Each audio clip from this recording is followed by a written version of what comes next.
श्री स्वामी समर्थ. आपल्या प्रत्येकाच्या जीवनामध्ये काही ना काही अडचणी असतात. ह्या अडचणी सोडवण्यासाठी आपण वेगवेगळी सेवा करतो, वेगवेगळे स्तोत्र मंत्र हे म्हणत असतो. त्यातीलच एक म्हणजे व्यंकटेश स्तोत्र. या स्तोत्राचे जो कोणी पठण करतो त्याला नक्की अनुभव येतात म्हणजे येतात.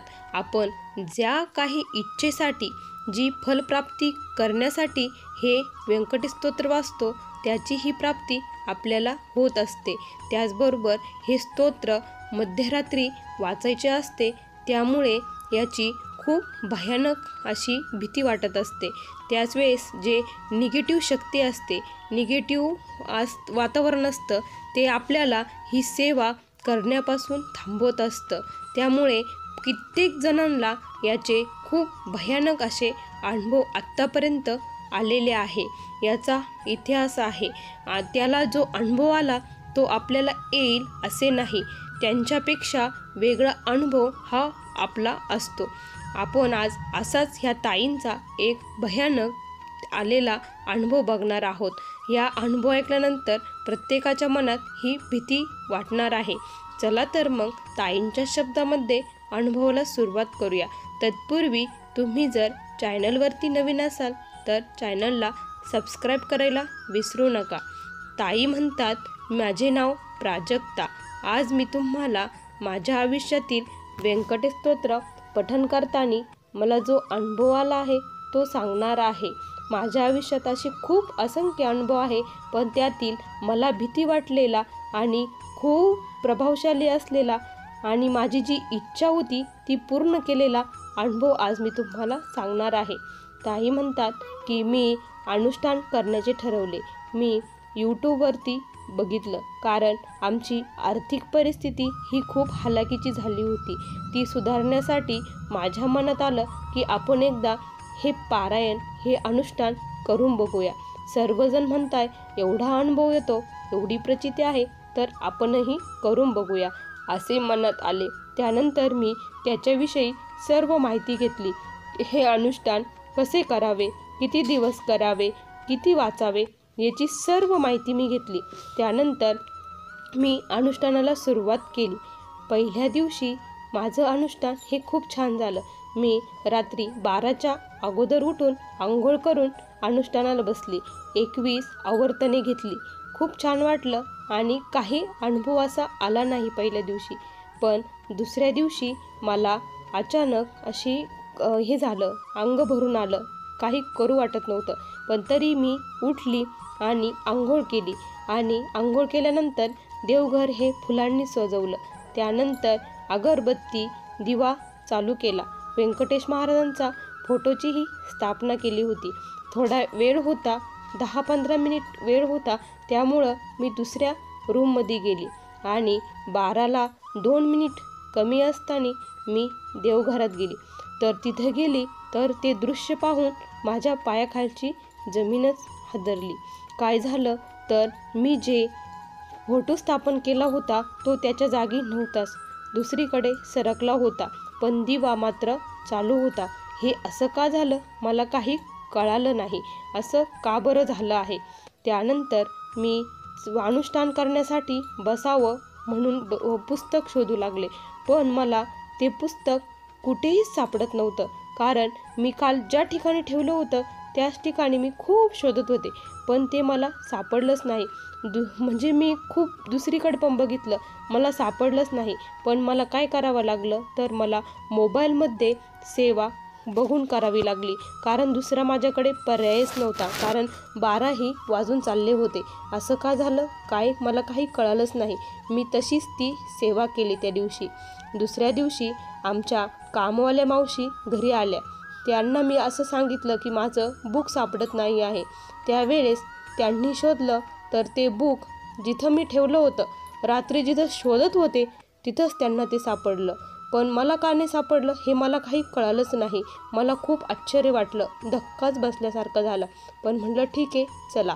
तर मग मी पुन्हा दुसऱ्या दिवशीही काय केलं, आंघोळ वगैरे करून माझं सर्व हे झालं. अनुष्ठान करण्यासाठी आता बसावं असं ठरवलं. त्यानंतर दिवा प्रज्वलित केला.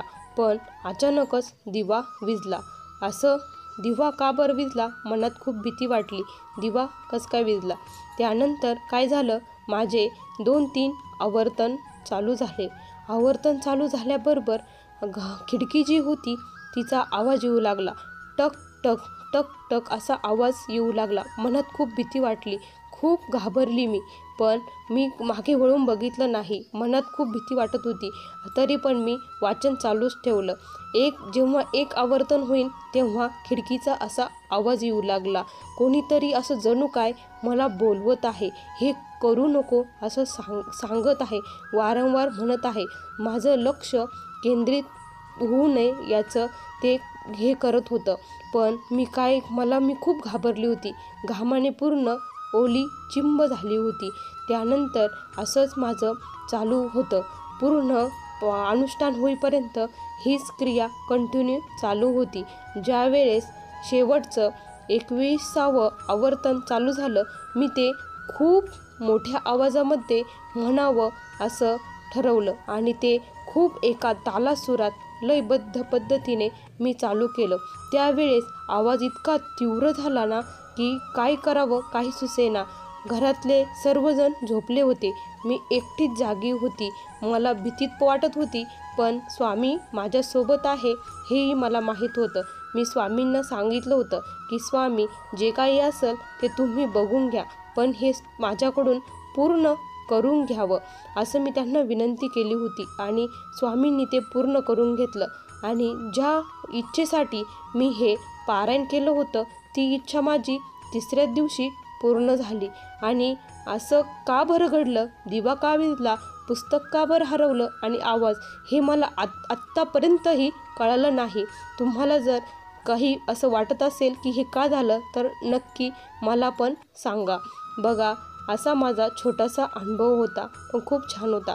बघा, श्री स्वामी भक्तांनो, ह्या ताईंना किती सुंदर असा अनुभव आलेला आहे. खरंच व्यंकटेश स्तोत्राच्या सेवेने खूप छान अनुभव येतात. भीती मनात वाटते, पण देवच प्रत्यक्षात आपल्या संरक्षणासाठी असतात. देव आपल्या भेटीसाठी येत असतात. हे तितकंच खरं आहे. कारण मलाही असाच व्यंकटेश स्तोत्र पठण करताना असा अनुभव आलेला आहे. प्रत्यक्षात स्वामी महाराजांनी मला दर्शन दिले आहे. स्वामींच्या डोक्यावरती मला मोरपीस हे दिसले आहे. माझं वाचन पूर्ण होताच मी जेव्हा महाराजांना मुजरा केला तेव्हा महाराजांच्या डोक्यावर मोरपीस दिसले. कारण तेव्हा श्रीकृष्ण जन्माष्टमी होती, त्यामुळे कदाचित असं झालं असेल. परंतु मला लाटांचाही आवाज येत होता. त्यानंतर मला जो व्यंकटेश भगवानांचा मला फोटो मिळाला आहे. लक्ष्मी माता, पद्मावती माता, लक्ष्मी माता आणि व्यंकटेश भगवान यांचा मी जेव्हा अनुष्ठान करत होते त्याच काळामध्ये मला फोटो मिळाला आहे. असा माझा या व्यंकटेश स्तोत्रामध्ये माझाही देखील अनुभव आहे. त्यानंतर मी दुसऱ्यांदाही केलं होतं तेव्हाही मला असाच अनुभव आला होता का मी जे फुलं ठेवले होते ते त्यांच्या जागेवर नव्हतेच. ते सगळे दुसरीकडेच गेलेले होते. जे कलशाला फूल ठेवलं होतं ते श्रीयंत्रावरती गेलं होतं. श्रीयंत्रावरचं फूल दुसरीकडेच गेलं होतं. महाराजांपुढचं फूल हे पोथीवरती पडलं होतं. असे मला अनुभव आला होता. आणि ज्या दिव्यामध्ये जी प्रतिकृती झाली होती ती विष्णू भगवान आणि माता लक्ष्मी शेषनागावर झोपले आहेत अशी प्रतिकृती झाली होती. हे माझा खरा आणि सत्य असा अनुभव आहे. बघा, प्रत्येकाला अनुभव येतोच असतो. तुम्हाला पण नक्की येणार. जे कोणी खूप संकटात आहे, खूप आर्थिक अडचण आहे, त्यांनी ही सेवा नक्की करून बघावी. 21 दिवसाचं हे अनुष्ठान असतं. हे अनुष्ठान करायचं. याच्यात फक्त ब्रह्मचार्याचं व्रत पालन करायचं असतं. कोणाच्या घरी खायचं प्यायचं नसतं. आपल्याच घरचं खायचं असतं.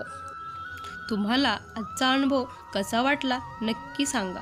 पुन्हा भेटूया अशाच अनुभवासोबत. तोपर्यंत सर्वांना श्री स्वामी समर्थ.